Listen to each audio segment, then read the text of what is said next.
The whole point of giving this speech is to empathize with the American public and say, look, we are working, but we understand, we feel your pain. This was not a feel your pain speech. He can't look you in the face and say your price of drugs are down when you're paying more for drugs or more for eggs. The 1776 Warrior dividend, that is literally New York strip steak for his base. All the stuff he criticizes Biden for, he's living, Katty. This karma is a bitch, Katty.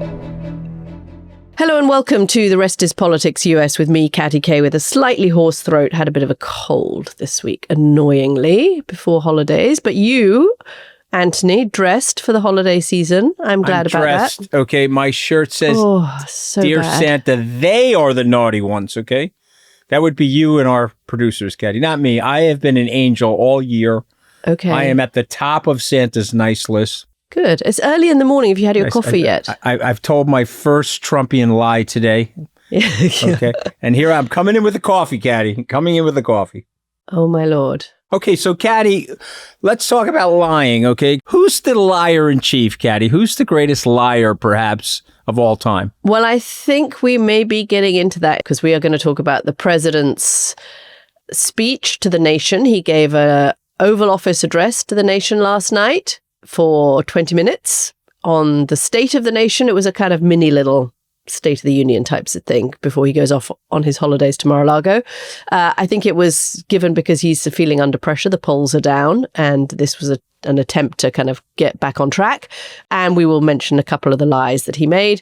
And then in the second half, we're going to talk about the article that has been rocking Washington, D.C., and it's a Vanity Fair profile of Trump's chief of staff, Susie Wiles, in which she is perhaps a little bit more candid than she intended to. Can we go through that speech last night and just quickly run through a couple of the things that he said that are patently not true? Please. So first of all, Trump said, inflation has stopped, wages are up, prices are down. The whole point of giving this speech, I think, and the speech he gave in Pennsylvania recently, is to empathize with the American public and say, look, we are working, but we understand, we feel your pain. This was not a feel your pain speech. Inflation has not stopped. The most recent data shows that prices increased 3% year on year in September. Prices are not down. Measured by inflation rates, data shows that they've actually increased. Wages are up a little bit. There were good things that President Trump could have actually spoken about. Wages are up a little bit, but he kind of buries it in the absolutes of inflation has stopped. The most odd thing, I think, in terms of what was true and what was not true, he claimed that he's working to slash prices on drugs and pharmaceuticals for Americans by as much as 400, 500, and even 600%. Now, I'm not an economist, but a 600% price cut in drugs, doesn't that mean that if I go to the pharmacy, they're giving me money, Anthony? Well, they tell him that, in the meetings with him, they say you can't say 600% because the math doesn't work. Right. And he says he's going to say 600% because 50% isn't big enough. No, 50% isn't big enough, and it sounds better. And he did this to us. And again, wasn't in the White House long, but he had a Rose Garden speech. I was standing in the Oval Office. He walked out to the Rose Garden and gave a speech. I think the number was like 85% benefit improvement. He said 96. He came back in. I said, why'd you say 96? He said, well, sounds better than 85. I said, but you're going to get another 4 Pinocchios from the Washington Post. I don't care.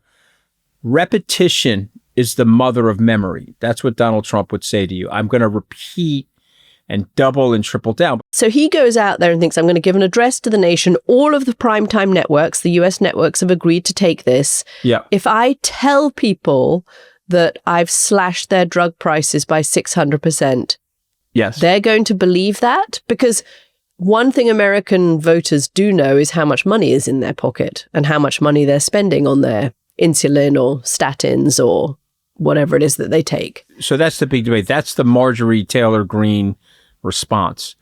We go to the supermarket, what you're saying isn't true. It'd be one thing to say that I've closed the border and not one person has passed through the border, even though there have been people passing through the border. People may or may not accept that. But what they can't say, he can't look you in the face and say your price of drugs are down when you're paying more for drugs or paying more for eggs. But Katty, he did something last night that people should really focus on, and that is he was trying to get the culture war in there. Okay, he was talking about immigration. He was talking about crime. He was talking about men in women's sports. We've had 10 transgender identified people play sports in high school in a 330 million person populated country. And he was also doing something else, which he's escalating in Venezuela. We have said this weeks ago. I think Maduro is gone. He's escalating, but he was also downplaying it. He was downplaying it last night. Guys, you're already here watching. I mean, come on. Make it official. Hit the subscribe button. It's either down here or up here. I don't know where it is, but it's somewhere. Could you hit the subscribe button, please? Help me and Katty. Turn on the notification bell. It would be a shame if you missed the next episode. Not a threatening. It's a polite way of saying, please subscribe. Yeah, because there had been speculation that he might use this primetime address to actually announce a policy change, right? Yeah. Some big news, which is sometimes what primetime addresses are used for, is to announce a big moment. They don't want to do that because, remember, he's the forever war ender, but he's starting a war with Venezuela and he's trying to get Maduro removed. He wants to get into Venezuela with U.S. oil. And he wants to return. And by the way, this is a terrible thing for me to say because I know regime change hasn't worked for the United States, but I would like to see Venezuelans do better than they're currently doing. If you look at their economic data, the country over 30 years has been blighted. I'm not saying this is the right way to go about it. This is exactly the hypocrisy that other people would say about U.S. foreign policy. But Katty, he did a lot of things last night. Okay, so because I know Trump. The 1776 Warrior dividend. That is literally filet mignon, New York strip steak for his base. Okay, here it is. I'm serving it up, medium rare, extra rare for the real, meat, gun-toting So meat that was eaters. the bonus checks that he said that 1.5 million veterans are going to receive. He didn't talk about, he says he'll pay for it from the revenues from trade tariffs. That's another point. This is how Trump's mind works. How does that work? So here's how Trump's mind works. We took in money from the tariffs, even though we're running a huge deficit. We're going to give this money to the warriors. So he's trying to tell his base that my tariff policy works. Now let's talk about lying. Let me ask you the following question. How many people in the United States believe that the countries pay the tariffs, Katty K? How many people? The polling suggests that American people believe that they pay the tariffs and that the tariffs are not good either in the short term or in the long term. Okay. Do you think 20? I think it's about 20%. Yeah. Okay. So that's his base. His base is 20 to 35%. And he's feeding the base. And it's not clear to me how this is going to work for him in the midterms. But that's the stuff he was trying to do last night. Your healthcare provider is a villain. I am your hero. Your veterans are going to get some money. You guys love veterans. I'm going to give you that. But the other thing he did, he had more, whatever he was taking last night. I'm not saying this is factual. I'm just making an editorial observation. He looked pretty amped up. He looked like he was on the same stuff that Joe Biden looked like he was on during the State of the Union a year or so back. Okay, he was ba ba ba ba ba ba ba ba ba ba ba ba ba ba. Whoa. All the stuff he criticizes Biden for, he's living, Katty. This karma is a bitch, Katty. Can I do an Anthony here and do 3 things I took away? Yeah, please. Total plagiarism. Please. From you. One is that Trump is better off when he's fighting against something. In other words, when he's in opposition. Well, this is the kind of speech that he was, if he was in opposition running for office, it would kind of make sense. But the trouble is now he's in office and he hates accepting any kind of vulnerability. He hates saying anything is not great. So hence, I've slashed your drug prices. The economy is A+++++.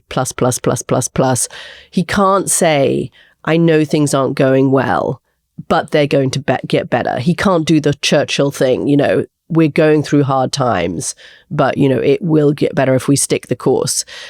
Second thing, he seems to believe that if I shout at you, you'll believe it, which is a little sort of professor, maybe ex-husbandy. It doesn't really work, I don't think.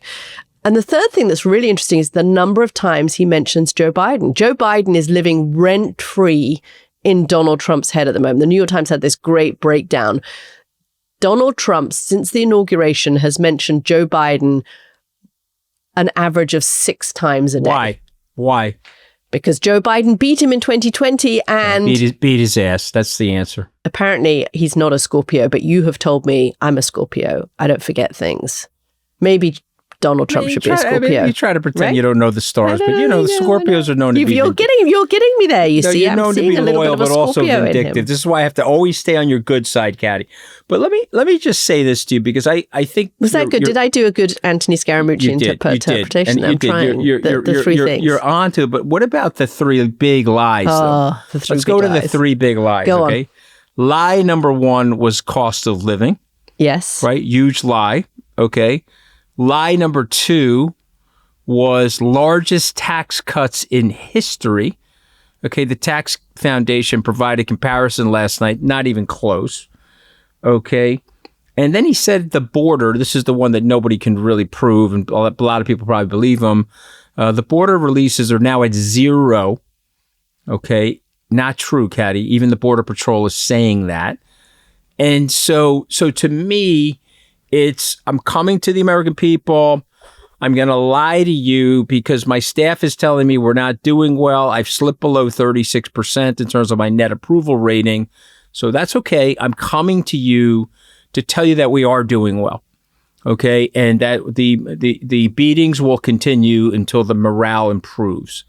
Is this the right midterm strategy? Look, I don't think it is the right. I mean, I think there is a speech that Donald Trump could plausibly have given. And it's interesting that Newt Gingrich, who was, of course, famously the Republican Speaker of the House, who ran successfully in the House elections against Bill Clinton in the 90s and has been still is a kind of big Republican thinker. He put out this morning that this was a speech worthy of Ronald Reagan. I think that's a hard sell because it lacked the charm and the humor and the kind of empathy of Ronald Reagan, who would have managed to do this and express kind of concern for the American people. But he could have given a good speech last night. I mean, he could have taught. The White House genuinely believes, and I've spoken to economists who are kind of skeptical, but they genuinely believe that the policies that Donald Trump has enacted so far, the combination of the tariffs, the investment from the big, beautiful bill, the tax cuts, will come back to show their worth around the end of the first quarter of next year, and that the American people will feel the benefits of those policies in the spring of next year. He could have given the speech that said, look, I know that prices haven't come down enough. We had this post-COVID spike. Western leaders all over the world are facing disgruntled voters who are telling them that post-COVID spike in prices, inflation is down, but the prices never came back down. And I feel that for you. I feel that you're paying too much for your Christmas gifts and for your energy and for your childcare. And I promise you, the policies we've enacted, my economists believe it, stick with us. This is going to work for America. And the boom that we're seeing in the stock market will trickle down to you. Now, economists may dispute that, and plenty of people will dispute that, but that is a speech he could plausibly have given, right? As opposed to saying, as he did, by the way, that was picked up by reporters just beforehand, Susie Wiles has told me to give this speech, as opposed to giving this kind of angry, I don't want to be here, I'm going to race through this because I've got a dinner engagement to get to, and then shout at you and tell you everything is perfect speech. I mean, there was something he could have done that would have helped Republicans before the midterms. I don't think Republicans look at that and think, wow, this is going to be great for me in Pennsylvania. So let me give you my inside the Trump brain. Okay. And here you go. Ready? Is this your Christmas gift for me? I'm going in through the ear. I got my miner's cap on. Wait, there's nothing in here. Oh, that little P over there. That's the brain. I'm running over to the brain. I got my miner's cap on. And let me tell you what's going on inside the brain. You want to hear, Katty? I'm going to kill every one of you. You cannot imagine the cursing that was happening in the Oval Office after the release of the Vanity Fair video. It sets up the speech. Okay, so he's now gone he's crazy. Pissed off before he starts it. He's gone off like a bottle rocket. The last 72 hours have been horrific in the White House. People are running for cover. And, humor is always said in jest. My job is safe. The rest of your jobs are not safe. Who said that? J.D. Vance, because he was democratically elected. He can't get knocked off. He can't get fired by Trump. But they're going crazy in there. Then the second thing is the polling numbers are bad. They're telling them that only I can fix it. In that pea brain, it's the supremo narcissist. Only I can fix it. Get out of the way. Write me the speech. I'm going to take a crayon, because that's what I usually write with, a crayon. Remember that memo he sent to Erdogan? I mean, it was one of the craziest things he sent in the first term. He's got the crayon out, writing over what they were writing and putting in the lies. And then the third thing is, I am very pissed off. I'm very angry. And I'm seething to the point when I give the speech, I can't really contain or control my anger. And that's literally how it went down. Now, contemporaneous to that, you have to talk to me about the willing accomplices here, because he goes to his staff and says, this wall of fame for the presidents isn't enough. I want to apply editorial content in plaques, in these You're brass talking about plaques. the walk outside the Oval Office that now has the photos down in the gold colonnade, frames of down the all very the previous famous presidents. colonnade, yep. The colonnade, except for Joe Biden, where there's just a photograph of an auto pen. Right. And so I'm now going to provide editorial content on everybody. Well, he is a famous presidential historian, so I guess that makes and sense. so he rips Clinton and Biden and Obama, and he says that Reagan liked him, so he likes Reagan. And DJT is a fan of Reagan. So Katty, it is out of control in the White House right now. So that adult figure, the pro-max adult, not there, man. And they're letting him do whatever he wants. And then Monica Crowley, who I do know and work with at Fox, who's now, I guess, the liaison director and helps him get off the plane and sets the table for him when he meets with a head of state somewhere, is retweeting it. She's retweeting the plaques. Proudly, look at how we're owning the liberals, President Trump. Okay, so this is certifiable madness. Briefly, you had the deaths of the Hollywood director Rob Reiner and his wife, and Donald Trump putting out on Truth Social that he died because he had Trump derangement syndrome, even though his son has now been charged. I mean, and everybody across the board was appalled by that. It's been, from the beginning of the week through now, a slew of polls. It's not just one poll, but a slew of polls saying that Americans are worried about the economy and that Trump is being blamed for the economy. And then through this, the Vanity Fair article, and now this, we've only got to Thursday. God knows what's going to happen, for the rest of the week. But this has been a bad week by any standards for the White House, right? I mean, there's no way you could claim this had been a good week. And they retweeted the Rob Reiner Truth Social post as well. I mean, Monica Crowley retweets it. I guess they think you double down on the base. You own the libs. Trump thinks this worked for him before. You ignore the polls that show that Americans are worried about cost of rent and the cost of childcare and the cost of groceries. And you tell them that the economy is going great. And that's the strategy. Well, no. The point is there is no strategy. Yeah. We're going to do whatever Donald Trump wants us to do whenever he wants us to do it. We don't want to lose our jobs. I know we're going to talk about the Vanity Fair thing in the next half, but you have to think about the warped delusion. They think they're getting from Vanity Fair the picture of the George Bush cabinet during the Gulf War 2003. Mm-hmm. That's what they think they're getting. And they made them look like ghouls in the picture. And there were so many different things that they did, which I'll discuss with you in the second half from an editorial point of view. But Katty, this is going off the cliff, and there's nobody there to pull it back. And so I'm going to predict something on this podcast. Okay, these people are getting fired, many of them. Okay, he's going to wait, but he's going to fire them. Okay, and I think Jared's coming back in for the second half of this. Okay, I do believe that. I think Trump is smart enough to recognize that he's got to get somebody that has some common sense and has some ability to fend off some of his nonsense, because a lot of the stuff that's happening, a Jared, a Steve Mnuchin, a Gary Cohen would have said, okay, we're not doing that. Well, Trump wants to put plaques up on the wall of, well, okay, we're not doing that. Let's see if they would stop him, because for me, I mean, I think unless Stephen Miller is moved aside, because this address had Stephen Miller's, like you say, he went straight for the culture stuff. This had Stephen Miller's hands all over it. This sounds like this address. Everything in that White House is being written by Stephen Miller. If Jared could come in and contain Stephen Miller, then maybe they can get some of this back on track and focus on the economy. This is going off the rails, and Trump is smart enough to know. He'll never admit it. Which is why he was angry last night. He will never admit that it's going off the rails, but he's smart enough to know that it's going off the rails. He's going to be making changes. I know we have to go to a break. Okay, we're going to take a break and come back and talk about that Vanity Fair piece.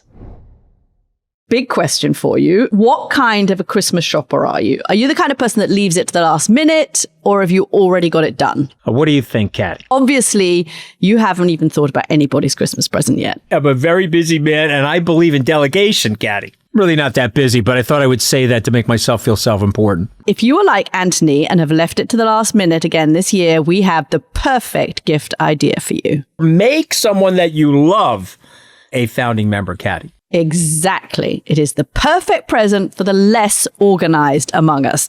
Mr. Scaramucci. You can schedule it now and it will land in their inbox on Christmas Day. Listen, the political obsessives, and you know you have them around your dinner table, you know they're going to love this, okay? It's ad-free listening, members-only mini-series, bonus episodes, Q&As, and exclusive weekly newsletters from me and Katty K. It's so good, I'll probably be giving it to my whole family. Your poor wife. Listen, she loves The Rest is Politics US. Your friends and family will love The Rest is Politics US too. Just go to therestispoliticsus.com and click on gifts. That Vanity Fair article, we're going to talk about that a bit more in this half. So on Tuesday, Washington woke up to a profile of Susie Wiles that got the whole town talking. It was one of those moments where I literally walked the dog in the morning, Anthony, at 7 a.m, and I bumped into a couple of friends of mine who are political strategists who live locally, and we were stuck there like two little, fishwives on the corner. Have you seen this article? So the whole of Washington is talking about this article. It was written by Chris Whipple, who is a journalist, but who has also written books about White House chiefs of staffs, and is a renowned political reporter. And he was invited in by Susie Wiles, who sat down for 11 separate interviews with Chris Whipple. And Chris Whipple, halfway through this process, gets a call from Vanity Fair, says, I hear you're working on this piece about Susie Wiles, the first female chief of staff. We'd love to take a piece about it. And then he releases this piece, and there's all these splashy Vanity Fair photographs, and he goes through a kind of TikTok of all the different days and what happens in the White House. But it is a doozy of an article, because point after point, Susie Wiles contests some of the policies of the White House. She goes through USAID, says she was aghast at first because she thought USAID did very good things when Elon Musk says he was going to cut USAID / shut down USAID at the beginning. She talks about Venezuela. She says that Trump wants Maduro to cry uncle, in other words, that he wants her out. She talks about the campaign of retribution, that they had a kind of loose agreement that after 90 days, there would be no more score settling. That doesn't seem to have happened. She says that the lawsuit against Letitia James might be a case of retribution. She talks about the tariffs and says there was a huge amount of disagreement within the White House about the tariff policy. I mean, there's almost no policy where she doesn't draw back the curtain and show how much disagreement there was within the White House. So I think it's a fascinating look inside the workings of the White House, and of a chief of staff who at the beginning seems to have tried really to pull Trump back, and then now seems to be in a position where she's just saying, okay, it's not even a fight worth having with him anymore. What did you make of the article? Well, listen, I mean, the first thing is she did it over a year. Everything's recorded. So when she puts out on X that this was a reframing and a this, that, and the other thing, the journalist is laughing, Whipple's laughing, because none of that is true. The second thing is that is a confessional. My buddy Rick Wilson said this. I do believe this. She is telling people, I started out as a normal Republican. I worked for guys like Romney and DeSantis and others. I'm now here with Trump. He's a madman. And we've got children working for him that are immature. And I can't control the den, okay? You know, I don't know. I'm probably not allowed to say this. You guys will probably edit it. But you know, they call her in the White House Mrs. Doubtfire. And people will be criticizing me because of the imagery of it. But that's not why they call her Mrs. Doubtfire. They call her Mrs. Doubtfire because she's a nanny overseeing children that are working inside the White House and working inside the cabinet. And so what I found revelatory about the whole thing is she's telling you Pam Bondi, not up for the job, mishandled the Epstein thing. The J.D. Vance guy, he switched over to Trump because he wanted to win the Senate. He actually hates Trump. He's, in addition to being a conspiracy theorist, he's vacuous on policies and principles. She said his conversion to Trump's side was sort of political. Exactly. And she goes through these people with a hot butter knife. I told you months ago when the stuff about the ketamine and Elon urinating in his underwear, etc., I said that came from Susie Wiles. Okay, because I knew it came from Susie Wiles because she hates Elon. And now we've got the confirmation in the Vanity Fair article. Remember, she denied it at the time.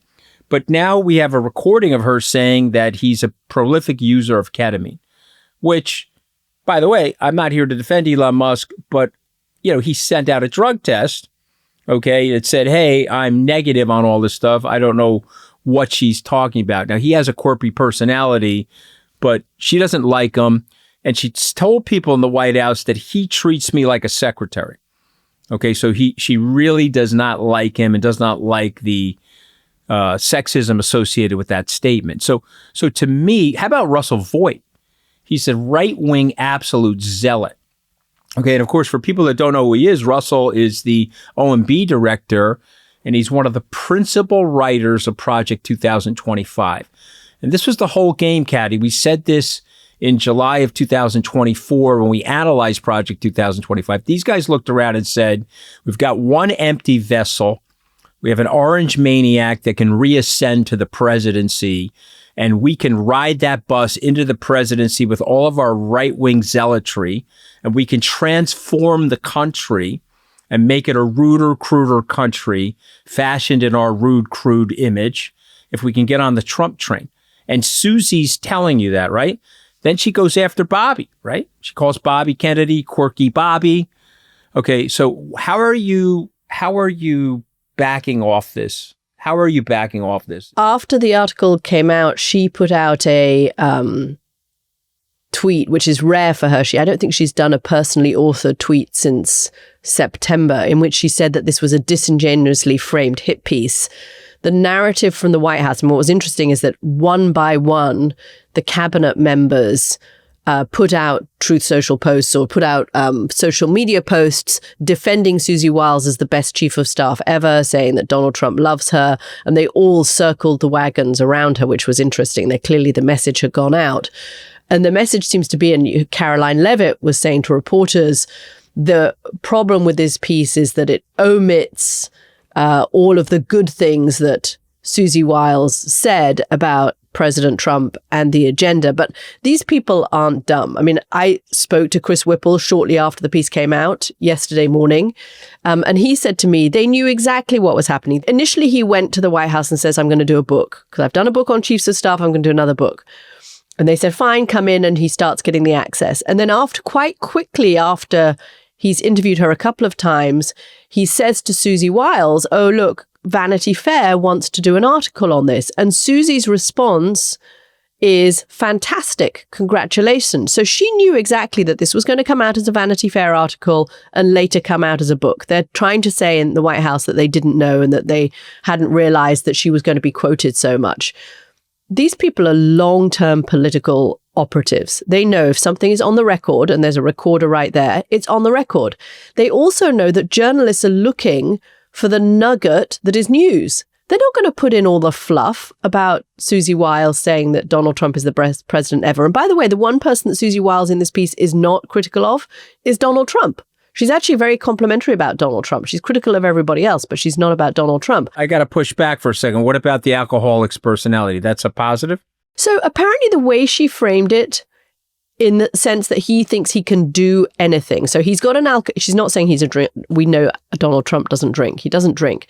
But the way she frames it is Donald Trump has an alcoholic personality and he believes he can do anything. There is zero that he can't do, is what she says. I have heard today that actually he doesn't mind that, the framing of that, because he likes the idea that he thinks he can do anything, that he's omnipotent. I have to interrupt for a second, though, because I saw that differently. I saw that as impulsivity, right. Obsessiveness. That's what I see it as. As mood volatility. I read it the same, that somebody who believes they could do anything and has nuclear codes is not necessarily the safest possible option. That's how I read it. But Trump apparently didn't read it like that. He did, by the way. We're going to go into Trump in a second, but go ahead. So Susie Wiles believes that Trump got a very bad hearing in the first term, and she felt that by giving Chris Whipple all of this access, she was going to get a fair hearing. She somehow believed that Chris Whipple was going to be the journalist who was going to write the story that she wanted him to write of this White House. And that's where she has taken umbrage. Now, in which case, I don't know where these people have been, because journalists don't go and do interviews and write stories based on trying to flatter their interviewee. They try to find the news. And Chris Whipple found a ton of news, and he did exactly what any responsible journalist would do. He reported the news. I mean, I don't know why they're being so naive about this. If she is genuinely surprised at this piece, I really don't know where she's been. And she must have known all of those things that she said, like Elon Musk on ketamine. There's a big debate about the tariffs. The USAID stuff, she was aghast. What did she think he was going to say? Anyway, so that is why she went into it. She wanted this to set the record straight. I think it really blew up in their faces. I'm in a nut house and I'm trying to act like not a nut, but I can't control the nuts in the nut house. Mrs. Doubtfire as the nanny overseeing children. Okay, but now let's go to Trump. Okay, so the one thing that Trump is absolutely furious about, Katty, the one thing, no picture of Donald Trump in the article. Mind you, given that those pictures are not very flattering, so I don't know if he'd want one of those. Well, it doesn't matter because he's not pictured in the article. Who the hell are you? You have to understand how Trump thinks. I brought you in. I won the presidency. You didn't help me win the presidency. I won it solo mio. And who the hell are you guys to showcase yourselves? I am in a one-man show with one spotlight. So he's furious over the no picture, okay? Number two, what did he like? He liked the chainsawing of the staff. He loves that. He wants everybody to hate each other so that he can come in there as the big guerrilla savior. He likes that. Kellyanne Conway once said to me, he wants scorpions in a bottle. Scorpions in a bottle. Okay, so he liked that, okay? The retribution thing he actually liked. He doesn't like the fact that you can indict a ham sandwich with a grand jury, but unfortunately you can't indict a Letitia James. Okay, that was the joke in criminal procedure. You can indict a ham sandwich with a grand jury. But now the new joke is going to be you can indict anything but a Letitia James. Okay, and so the retribution is not going, but there's a tell in this story. And we're going to go back to this, Katty. Trust me, because this is going to be the first quarter of 26. There's a tell in the story on Venezuela. And what did she say? She said, and I quote, okay, we're going to keep blowing up boats until he cries uncle. Nicolas Maduro cries uncle. Now, knowing Trump's personality, they're going to say there are narco terrorists somewhere in Venezuela, and they're going to missile strike areas of Venezuela. and they're going to say that we're blowing up drug factories or whatever. And guess where they're going to be? They're going to be near military installations so that the generals who are loyal to Maduro pick up the phone and say, hey, buddy, it's now time to move to Turkey. Okay? It's now time to move to Turkey. Okay? It's right there in the Vanity Fair article. Okay? Yeah. What I'm telling you is right there in the Vanity Fair article. His argument that this is just about the drugs and about immigration, I think she has revealed in Nicolas Maduro, until President Nicolas Maduro cries uncle, is a way of saying they want regime change in Venezuela, which is going to be a problem for them because Congress is not, at that point you have to go to Congress. Well, why do they want regime change? Yeah, why do they? I think that's still unless it's just all about the oil. We spoke about this on Monday with Michael Steele when he was on the program, but I think it's all about the oil, right? Yeah, and that was a great show, by the way. We missed you. I appreciate you lying to me and telling me that you missed me, but Michael Steele is a superstar, as are you, and that was a great show. I was actually at the Ford Motor Company. A big shout out to the Ford executives that invited me to Dearborn, Michigan. I was in the legendary Rouge assembly plant where they make the best-selling pickup truck in America, the Ford 150. They're making one car every 53 seconds. And it is a unbelievable achievement, by the way. And American manufacturing is revitalizing. And so if Donald Trump has helped that, I want to give him credit for it. But guys, there are so many easier ways to do this without the bellicosity, without the craziness, without the hardship on so many other people. But Katty, they're going into Venezuela for the money. Okay, that's what they're going there for. Okay, and by the way, some of the Trump family members have written to me and said, hey, Mooch, I'm not going to be involved with the oil permits. You got to walk that back. So I am walking that back. But it's a more of a gestalt thing, Katty. It's where did that tanker go? We captured the tanker. Where did the tanker go? We took the oil, Katty. Yeah. Okay, so let's just be honest with people what the U.S. is doing and why Trump is doing it.